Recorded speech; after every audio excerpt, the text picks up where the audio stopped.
Hello, beekeepers. Today in Northeast Indiana was a wonderful day. It was 60 degrees. The bees were out flying. It was very, very windy, so I couldn't get any recording without just a lot of background noise. So I'm just going to do a little bit of a voiceover. You can see here I'm showing the colonies at the Meyer apiary, and I was taking off the covers off the bottom so that they could get a little screen ventilation going. Here I'm getting into two colonies in this yard that were overwintered as full-size colonies, but they came out of winter with just a frame and a half of bees. So I reduced them down into 4 frames, and you can see there just isn't very many bees on this first frame here, and the pollen patty's getting kind of hard. They're not really eating much more of the patty. Here we got still no bees on that side. There was some pollen on that side. This side there's brood. Queen's working. I'm just about to point to the queen. She's going to be at the very top, right there. She's got a green dot on her. So that was a queen that is a daughter of the colony that it's next to, and the other 4 frame on the other side. And so we've got another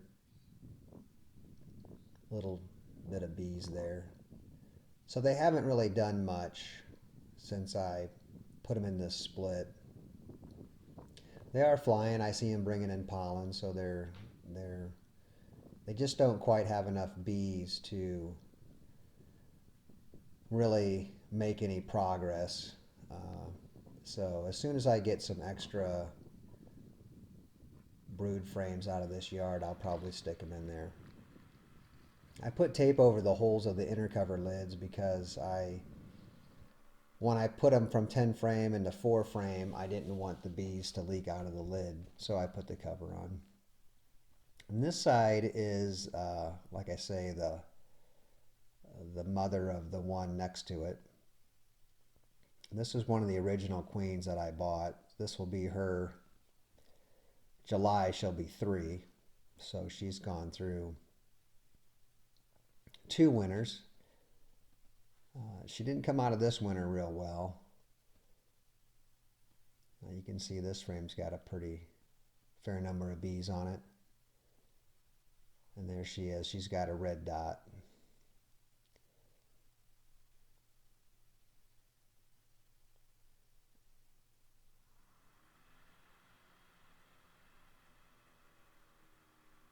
So I think once these bees get, if I could just stick a frame of brood in there with bees, one on each side, I think they would start to take off and do all right. I checked both sides under the microscope for nosema, and I didn't see anything. Um, so I don't know why they had so much problem getting through the winter with a fair number of bees, but that's how they were. So I really thought today I was going to expand them up, but I ended up just putting feeder jars on them, and we'll just see how they do. This is the back at my house. I'm going through, I've got 5 splits that today they could have hatched a queen. So I'm going through this one. I had a unique situation where I had a customer buy 3 nucleus colonies from me, but he wanted them in mediums and I didn't have any medium frames. So he basically just took the queen and several frames of bees, which meant that I kept all the brood and everything. And this one I'm going through here is actually 8 frames of bees. I thought they would easily make a queen, but as I go through the box, it's pretty apparent that I don't see any queen cells and I don't see any virgin, and they're acting like they're queenless.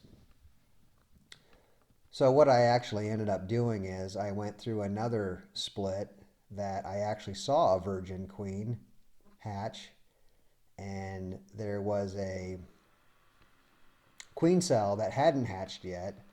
So I pried that queen cell off with my hive tool and brought it over to this colony, and then I opened it up and released that virgin queen into this colony.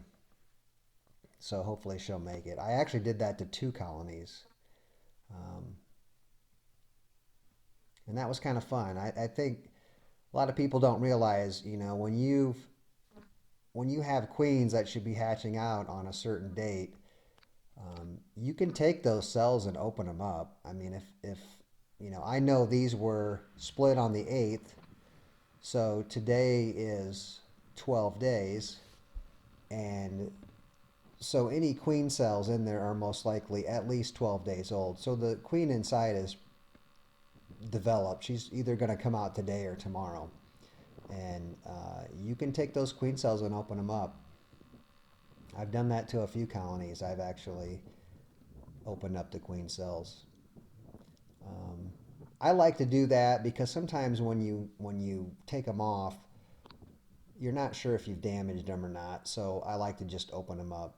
Because the virgin queen has never been outside of her queen cell, she is immediately accepted into the colony because she's not being groomed or anything by any other bees. So they seem to leave her alone. Now we're watching this video section right here at 2 times normal speed, so I'm going a little faster than I actually was when I went through the colony.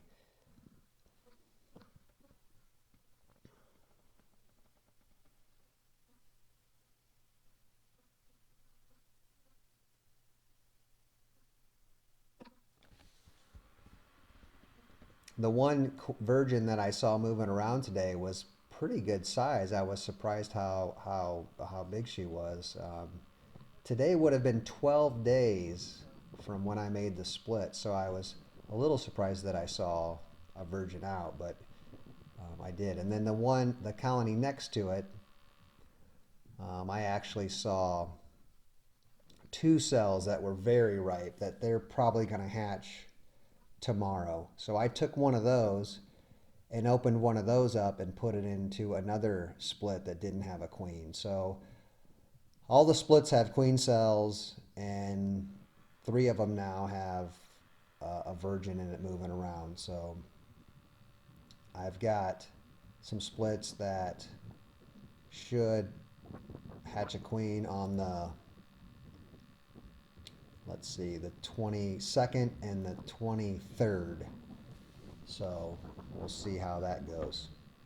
I also did something kind of cool. I grafted into some cups and put some cups in 2 splits that didn't make a queen. And I went and checked those today, and each one had 1 cup that was just level to the top with royal jelly.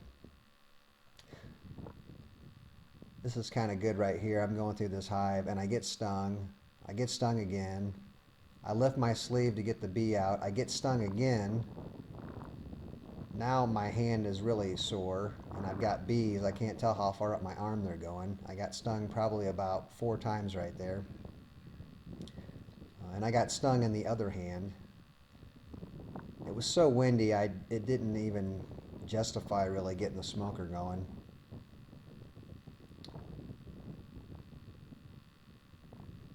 But I ended up getting this hive closed back up, and I ended up coming back to both of these colonies later on in the day, and they were much calmer. So I don't know. You just never know. Sometimes you think certain times of the day are great, and then it ends up not working. So thanks for watching. I'll catch you in the next video.